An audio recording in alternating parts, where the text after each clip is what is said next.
Hello students, ज्ञान तृप्ति महाविद्यालय के इस यूट्यूब चैनल में आपका स्वागत है। और आज हम लेके आए हैं एक नया टॉपिक जिसका नाम है मेंडलिज्म। तो आज हम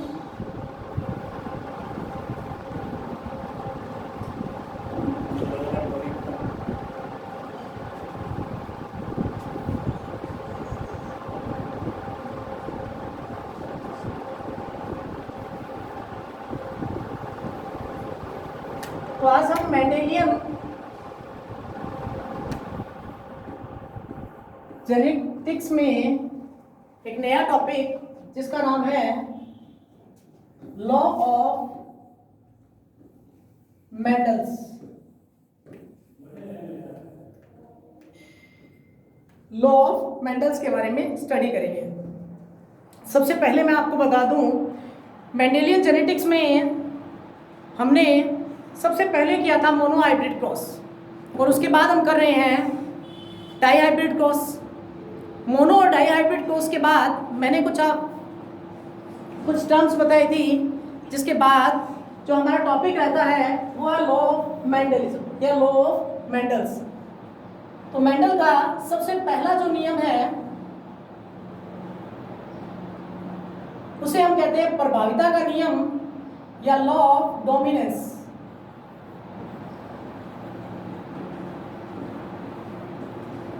लॉ ऑफ डोमिनेंस। सेकंड नियम है law of सीग्रेशन।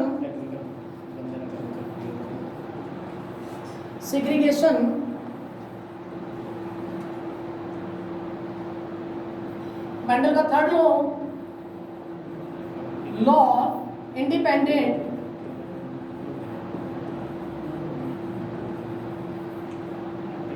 Assortment. Law of dominance कहलाता है प्रभाविता का नियम।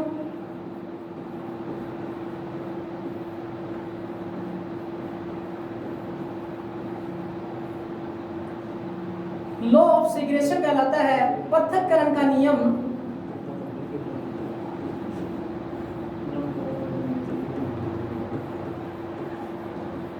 या फिर इसे युग्मकों की शुद्धता का नियम भी कहा जाता है।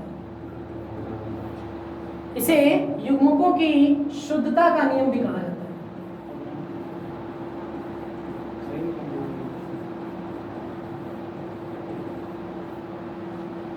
थर्ड जो लॉ है वो कहलाता है स्वतंत्र अपव्यूहन का नियम।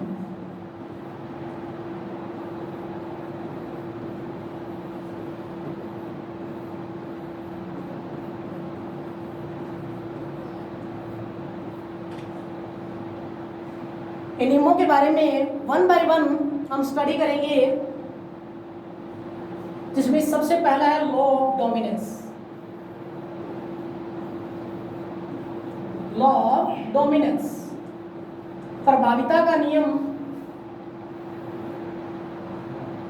इस नियम के अनुसार, यानी कि मेंडल का जो लॉ ऑफ डोमिनेंस है ये मोनोहाइब्रिड क्रॉस पर आधारित है।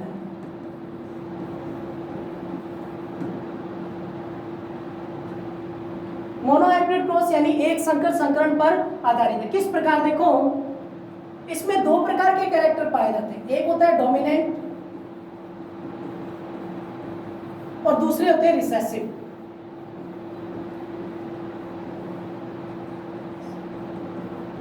डोमिनेंट को कहा जाता है प्रभावी और रिसेसिव जो होते हैं वो कहलाते हैं अप्रभावी।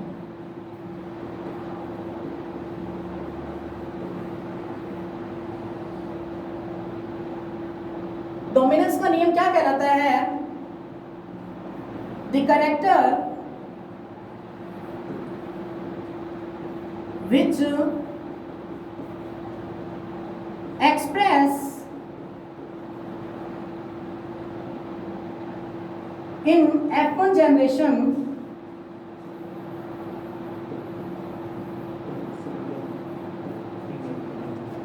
are called dominant character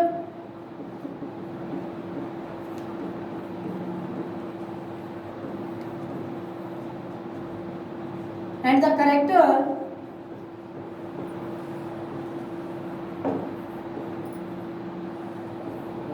which does not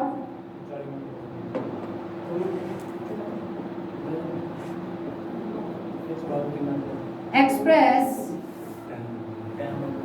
in F1 generation is called recessive character.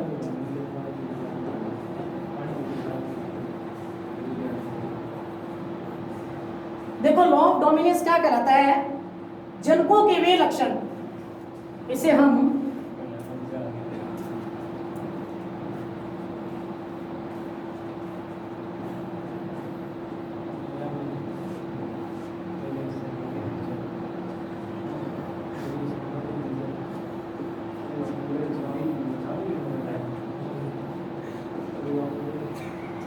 इस तरीके से समझा सकते हैं कि ये क्या है? पेरेंट्स, यानी जिनको हमने क्या कहा था? जनक। जनक जो होते हैं उनसे क्या बनते हैं? गैमेट्स बनते हैं, यानी कि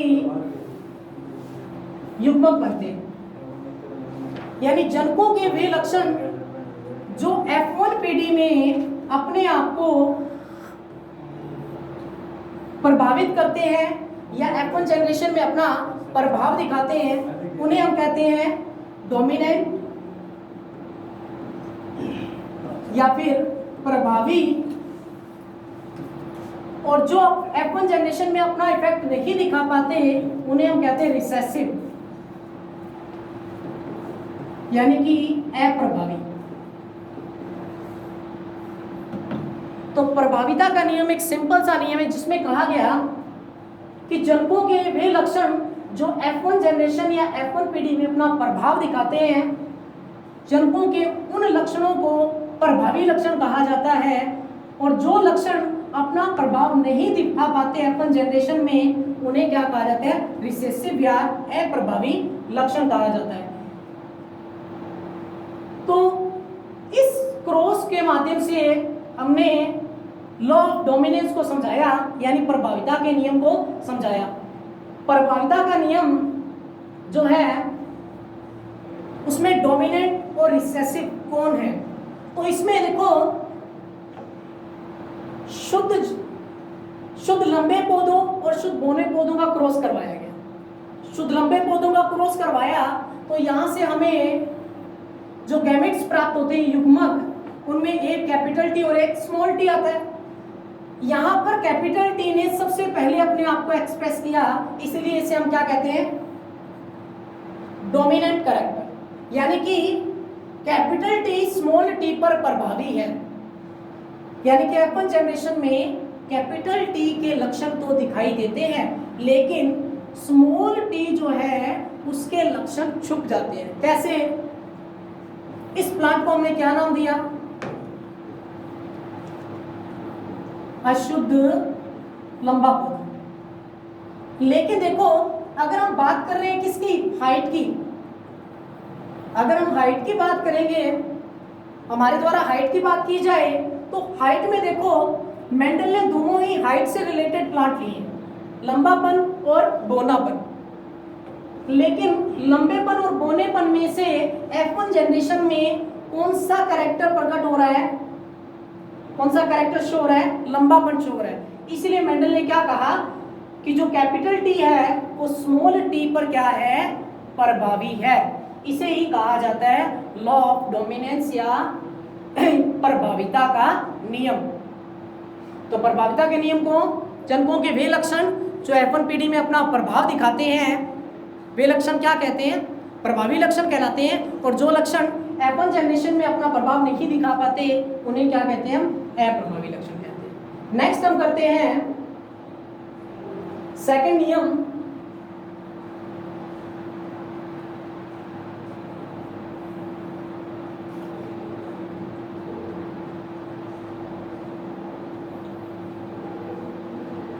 law of segregation.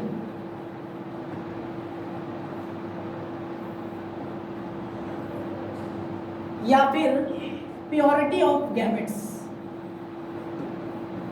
Purity of gametes, इसे कहा जाता है पृथक्करण का नियम या युग्मकों की शुद्धता का नियम। युग्मकों की शुद्धता का जो नियम है वो भी एक संकर संकरण पर आधारित है, बेस्ड ऑन मोनोहाइब्रिड क्रॉस।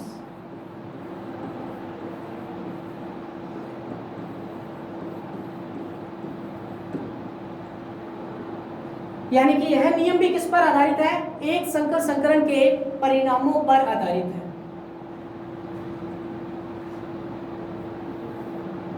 इस नियम को किस तरीके से समझा सकते हैं हम? देखो,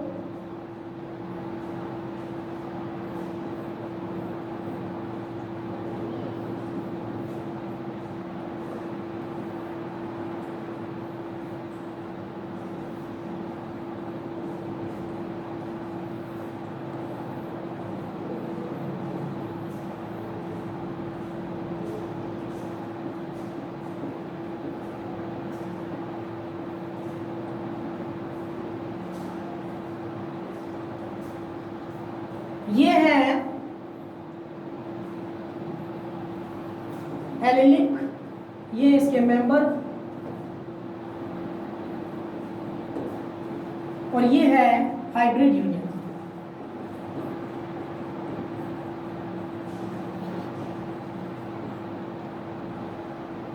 ये नियम कहता है कि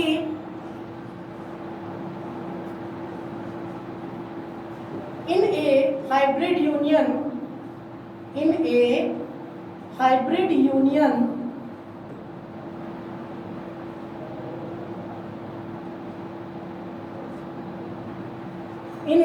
union member of an allylic group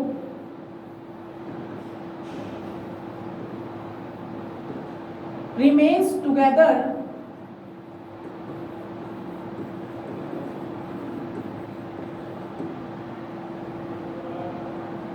in a hybrid union, member of an allylic group remains together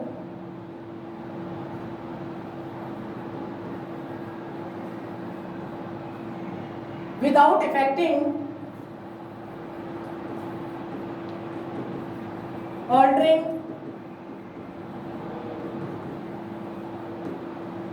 crossing,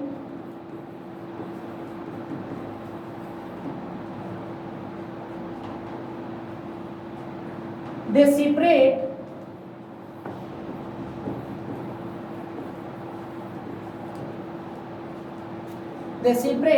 gametes formation।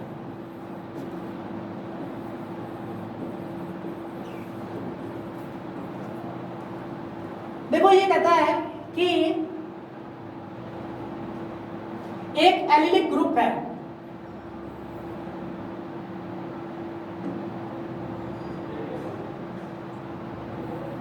एक एलिलिक ग्रुप है जिसके मेंबर्स यानी कि मोनोहाइब्रिड कोष में ये एलिलिक ग्रुप, जिन्हें हम कहते हैं पेरेंट्स या जनक, इन दोनों से हम प्राप्त करते हैं गैमेट्स यानी युग्मक, इन्हें कहा जाता है मेंबर्स।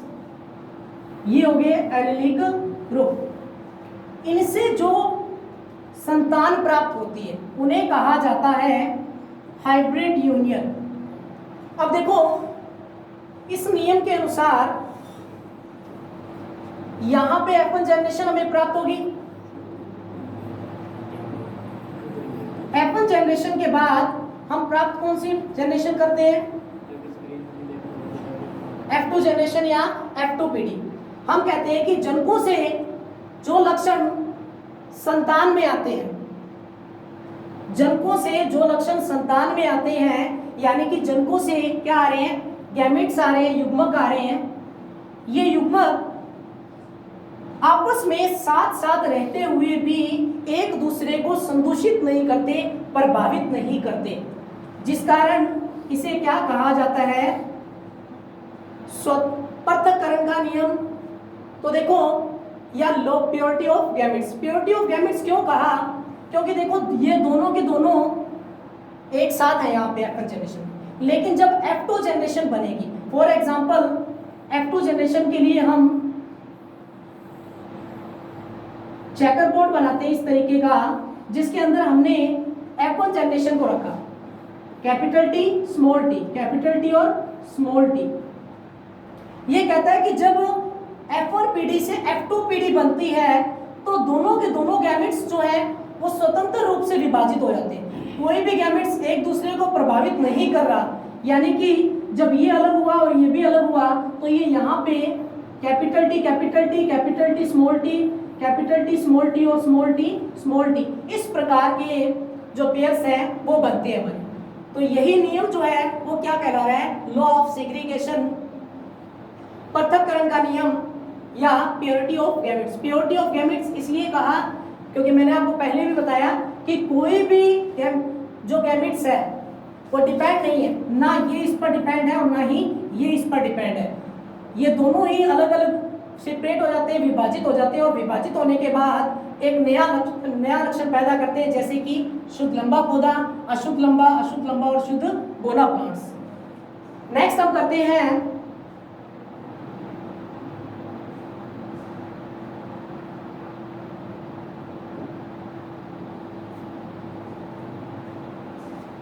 जो लास्ट नियम है, लॉ ऑफ इंडिपेंडेंट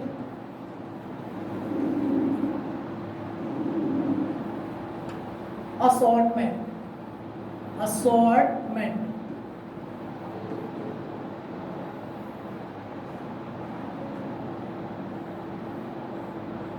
स्वतंत्र अपव्यूहन का नियम, स्वतंत्र अपव्यूहन का नियम।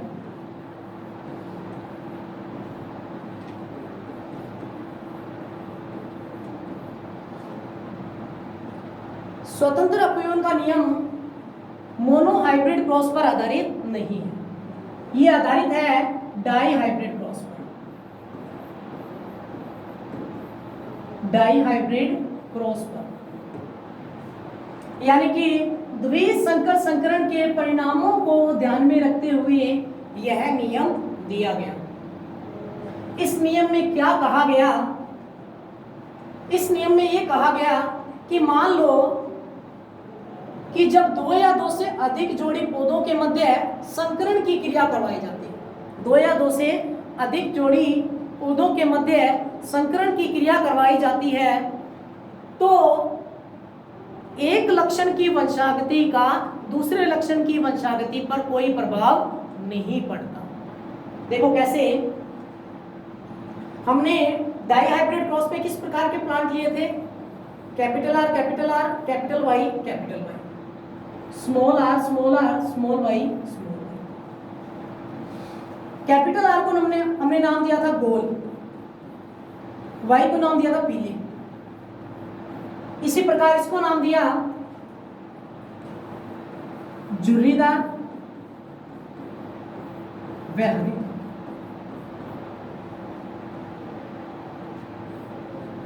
यहां से कैपिटल आर कैपिटल वाई, यहां से स्मॉल आर स्मॉल वाई। इन दोनों का आपस में क्रॉस करवाया तो यहां पे हमें प्राप्त होता है capital R capital Y small Y. और प्लांट्स किस प्रकार के प्राप्त होते हैं, गोल में।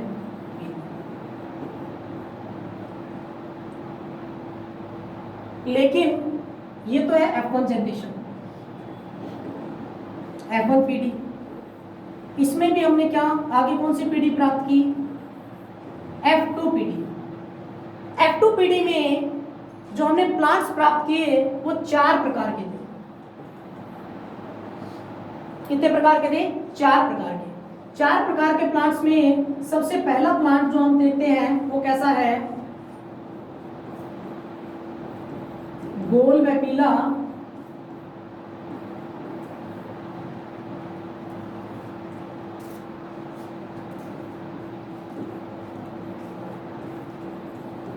गोल व हरा,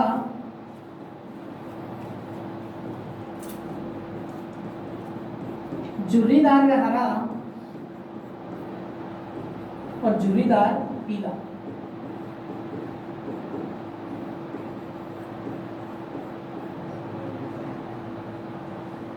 एक लक्षण की वंशागति का दूसरे लक्षण की वंशागति पर कोई इफेक्ट नहीं, यानी कि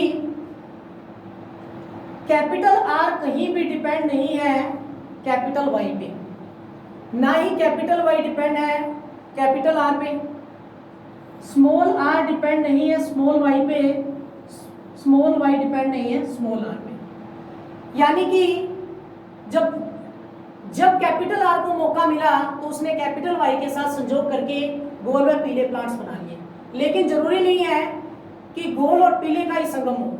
इसके अलावा हमने देखो एक नया प्लांट बनाया गोल व हरा, यहाँ पे कैपिटल आर जो है कैपिटल आर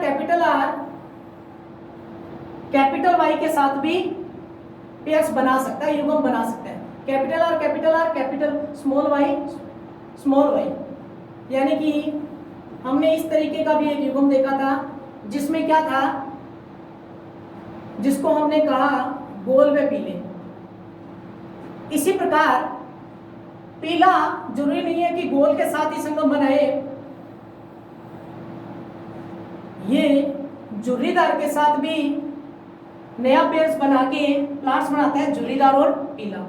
ये है स्वतंत्र अपव्यूहन का नियम। इसका मतलब है कोई भी युग्मक किसी पर भी डिपेंड नहीं है, वह किसी के साथ मिलकर कैसा भी लक्षण उत्पन्न कर सकते हैं। इसीलिए इसको क्या कहा गया, स्वतंत्र अपव्यूहन का नियम। स्वतंत्र यानी इंडिपेंडेंट है और शॉर्टकट यानी अपव्यूहन जिसे हम कहते हैं, कोई भी लक्षण जो है किसी के साथ मिलकर कैसा भी प्लांट्स बना सकता है। जैसे हमने डाई हाइब्रिड क्रॉस में पढ़ा कि हमें F1 जनरेशन में तो सिर्फ और सिर्फ एक ही प्रकार के प्लांट मिलते हैं, लेकिन F2 जनरेशन में हमें कितने प्रकार के प्लांट्स प्राप्त हो गए, यहाँ पे 4 प्रकार के प्लांट्स प्राप्त। ये है लॉ ऑफ इंडिपेंडेंट असॉर्टमेंट। इसके बाद नेक्स्ट हम करते हैं, ये तीनों नियम पूरे हो चुके हैं, प्रभाविता का नियम, पृथक्करण का नियम, स्वतंत्र अपव्यूहन का। इसके बाद प्रभाविता का नियम जो हमने पढ़ा, लॉ ऑफ डोमिनेंस। मेंडल के अनुसार F1 पीढ़ी में जो अपना प्रभाव दिखाएंगे वो प्रभावी और जो नहीं दिखाएंगे वो अप्रभावी। तो ये इससे रिलेटेड एक थ्योरम दी गई जिसे हम कहते हैं इनकम्प्लीट डोमिनेंस।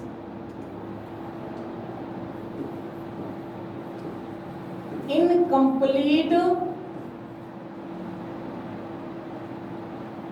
डोमिनेंस, अपूर्ण प्रभाविता कहा जाता है इसे।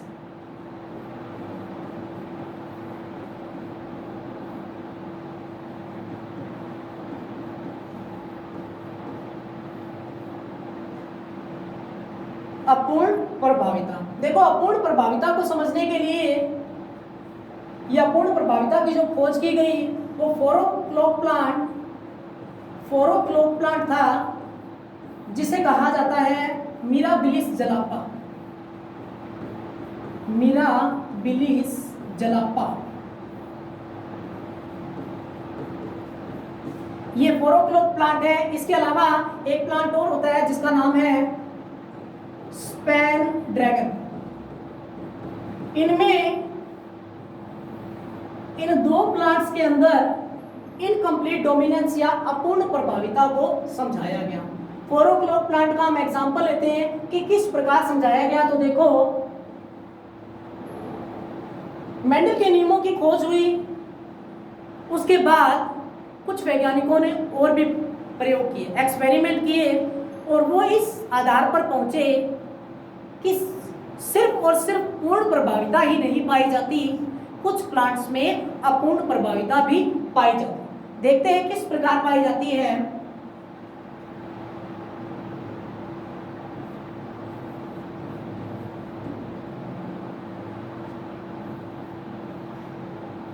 उन्होंने देखा कि मिराबिलिस जलापा जिसे हम फोरोक्लोक प्लांट कहते हैं, उनमें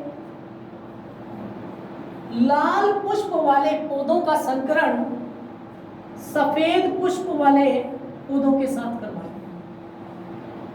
लाल पुष्प का संकरण किसके साथ करवाया गया? सफेद पुष्पों वाले प्लांट्स के साथ। तो यहां से गैमेट्स बने कैपिटल आर, यहां से जो गैमेट्स बना वो बना स्मॉल आर।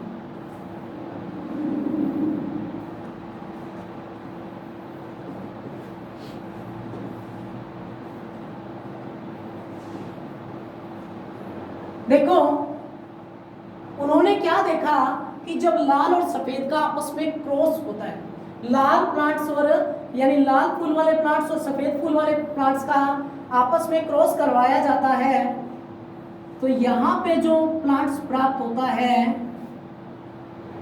वो एक नया ही प्लांट्स प्राप्त होता है जिसका कलर कैसा होता है, गुलाबी।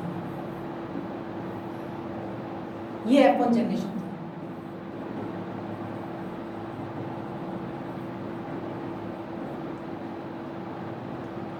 प्रभाविता के नियम में हम क्या पढ़ रहे थे?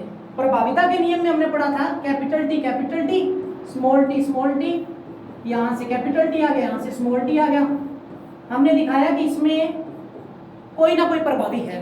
कैसे? इसमें से प्रभावी कौन है? हमने इसके बात की थी, हमने इस प्लांट्स की हाइट की, ऊंचाई की, यानी ये लंबापन लिए था और ये बोनापन लिए था। यानी इसमें लंबापन का गुण था और इसमें गुण था बोनेपन का। लेकिन F1 जनरेशन में हमने क्या प्राप्त किया?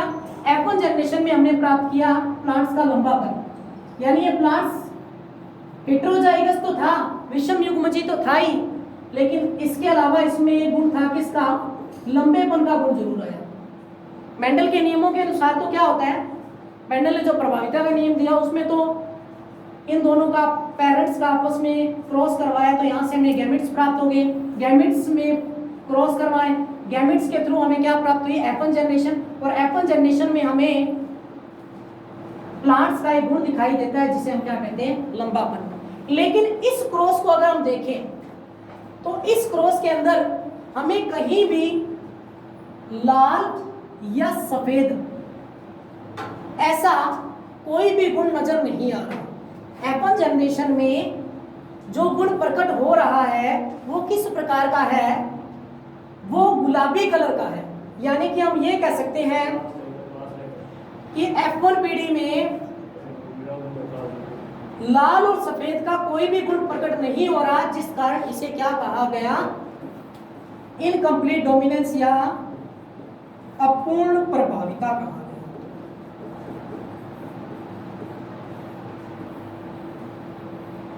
एक खास बात, जब इनकी F2 पीढ़ी बनाई जाए तो इस प्रकार की हमें प्राप्त होती है।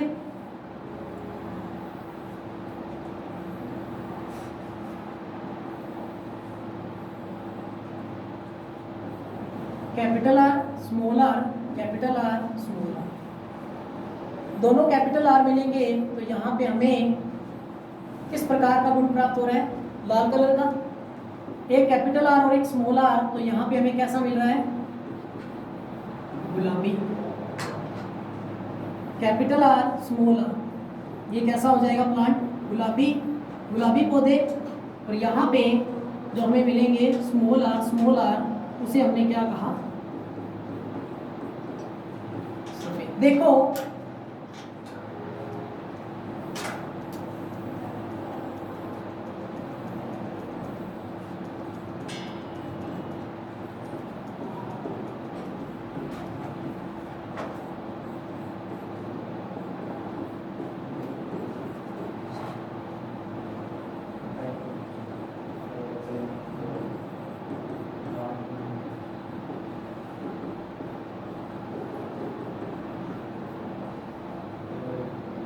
ये इनकम्प्लीट डोमिनेंस का है, ये कंप्लीट डोमिनेंस है।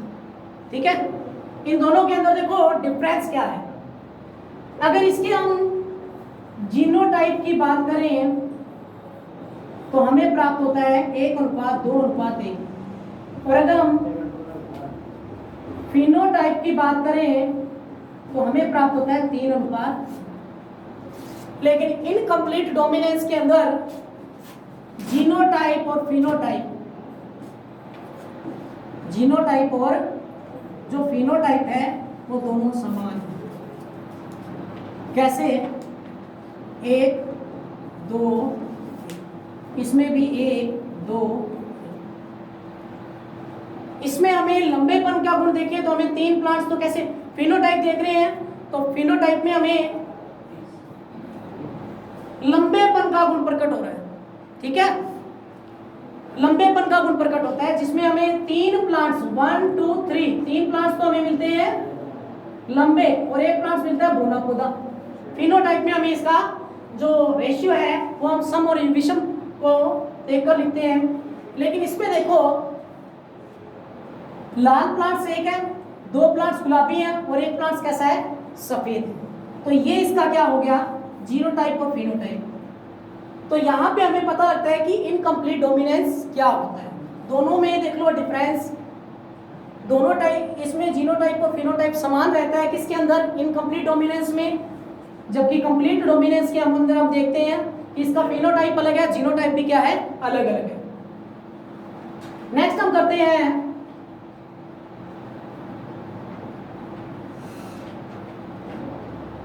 दो प्रकार के क्रॉस जिसको कहा जाता है टेस्ट क्रॉस और बैक क्रॉस।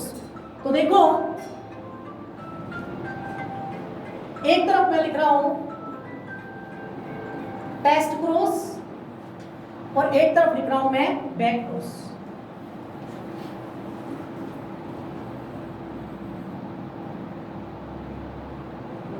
टेस्ट क्रॉस और बैक क्रॉस को हिंदी में क्या कहा जाता है, टेस्ट क्रॉस को कहा जाता है परीक्षण संकरण, परीक्षण संकरण, जबकि बैक क्रॉस को कहा जाता है संकर पूर्व संकरण।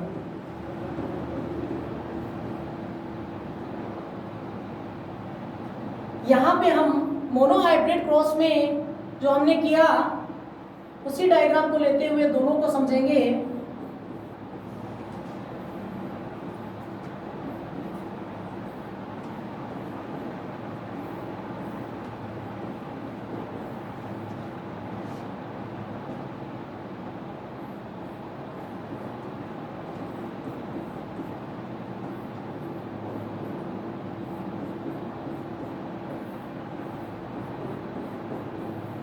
देखिए दोनों ही क्रॉस सेम है लगभग, दोनों ही क्रॉस के अंदर हम देख रहे हैं क्या कि टेस्ट क्रॉस और बैक क्रॉस में डिफरेंस क्या होता है।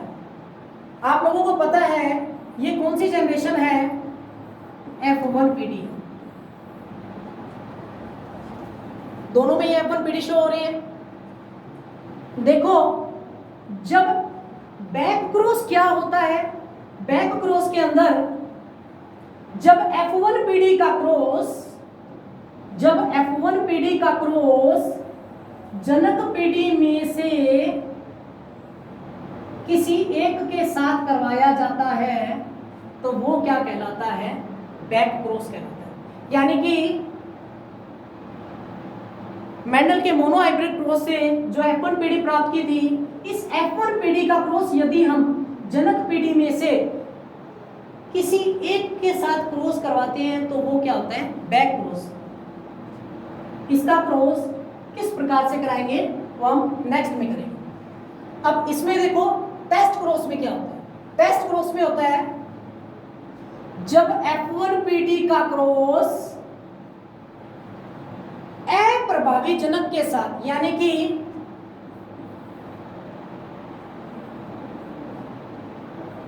रिसेसिव के साथ करवाया जाए, यानी कि अप्रभावी जनक के साथ करवाया जाए।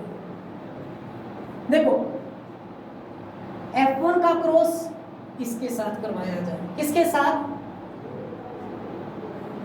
अप्रभावी जनक के साथ। ये क्या है, प्रभावी, ये क्या है, अप्रभावी। हम जब F1 जनरेशन का क्रॉस अप्रभावी जनक के साथ करवाते हैं तो वो जो क्रॉस होता है, वो जो परीक्षण है, वो जो संकरण है वो कौन सा कहलाएगा, टेस्ट क्रॉस कहलाएगा। जबकि बैक क्रॉस के अंदर हम इसका क्रॉस इस प्रकार से करवाते हैं। देखो इस प्रकार से हमने कहा टेस्ट क्रॉस में हमने कहा कि F1 जनरेशन का क्रॉस, ये F1 PD आ गई, F1PD का क्रॉस अप्रभावी जनक के साथ करवाया था। अप्रभावी कौन थे? Small T, small T. यहां से हम क्या प्राप्त करेंगे? एक कैपिटल टी और एक स्मॉल टी। यहां से हम क्या प्राप्त करेंगे? एक स्मॉल टी और दूसरा भी स्मॉल टी। इनका चेकर बोर्ड किस प्रकार से बनाएंगे हम? इस तरीके से। देखो, हम यहाँ पे लेते हैं कैपिटल टी, यहाँ पे लेते हैं स्मॉल टी और यहाँ पे दोनों ले लेते हैं स्मॉल टी। इसका क्रॉस इसके साथ करवाओगे तो कैसे बनेंगे? Capital T small T. इसका क्रॉस इसके साथ करवाओगे तो स्मॉल टी स्मॉल टी। इसका क्रॉस जब इसके साथ करवाओगे तो कैपिटल टी और स्मॉल टी, और इन दोनों का आपस में क्रॉस करवाओगे तो स्मॉल टी। अब इसमें आपसे देखो, ये दोनों प्लांट्स तो कैसे हैं? यहाँ पे बोनेपन को प्रकट करते हैं, और ये जो दोनों प्लांट्स हैं ये किसको प्रकट करते हैं? ये दोनों प्लांट्स लंबेपन को प्रकट करते हैं। तो इनका जो अनुपात होगा वो क्या होगा? 1:1 कह दो, या फिर हम कह सकते हैं 50-50। औसत के आधार पर हम कहें तो 50, यानी 50 जो F2PD प्राप्त होती है उसके अंदर हमें 50% प्लांट्स तो कैसे प्राप्त होते हैं? लंबे, और 50% प्लांट्स जो होते हैं वो कैसे होते हैं? बूढ़े। इसी प्रकार अगर बैक क्रॉस को हम करें तो यहाँ पे ये बैक क्रॉस हो गया। बैक क्रॉस के अंदर मैंने आपको बताया था, यहाँ पे चाहे आप कैपिटल टी ले लो या फिर आप स्मॉल टी ले लो, दोनों में से कोई भी ले लो। इसमें भी वही बनेंगे, कैपिटल टी, यहाँ पर भी एक कैपिटल टी और एक स्मॉल टी। इस क्रॉस को चाहे आप यूं करवा दो, पहले का पहले के साथ, पहले का दूसरे के साथ, दूसरे का पहले के साथ और दूसरे का दूसरे के साथ। किस प्रकार के प्लांट बनेंगे? देखो, पहले में कैपिटल टी, दूसरा वाला जो है कैपिटल टी। इन दोनों में देखो capital T, small T, capital T और स्मॉल टी। यहां पर भी देखो आपको दो प्लांट्स तो कैसे प्राप्त हो रहे हैं? लंबे, लेकिन है किस प्रकार के? शुद्ध, यानी कि हेटेरोजाइगस प्रकार के हैं, जिसको हम कहते हैं समयुग्मजी प्लांट्स। और ये जो दो प्लांट्स आपने प्राप्त किए ये किस प्रकार के हैं? विषम युग्मजी प्रकार के हैं, यानी हेटेरोजाइगस प्रकार के। तो इनका अनुपात भी क्या बनेगा? यहाँ पर हम देखें 50% पौधे शुद्ध लंबे हैं और 50% पौधे जो हैं वो कैसे हैं? अशुद्ध लंबे। तो ये था आपका टेस्ट क्रॉस और बैक क्रॉस। इसे हम कहेंगे टेस्ट क्रॉस, और ये आपका हो जाएगा बैक क्रॉस। तो यहां पे आपने आज टेस्ट क्रॉस, बैक क्रॉस और इससे रिलेटेड कुछ टर्म्स थे जो मेंडल्स ने दिए थे वो किए हैं। नेक्स्ट वीडियो में हम मेंडलिज्म आपका समाप्त हो गया है, थोड़ा बहुत जो डेफिनेशंस हैं वो रह गई हैं, बाकी हम करेंगे इससे नेक्स्ट चैप्टर में। धन्यवाद।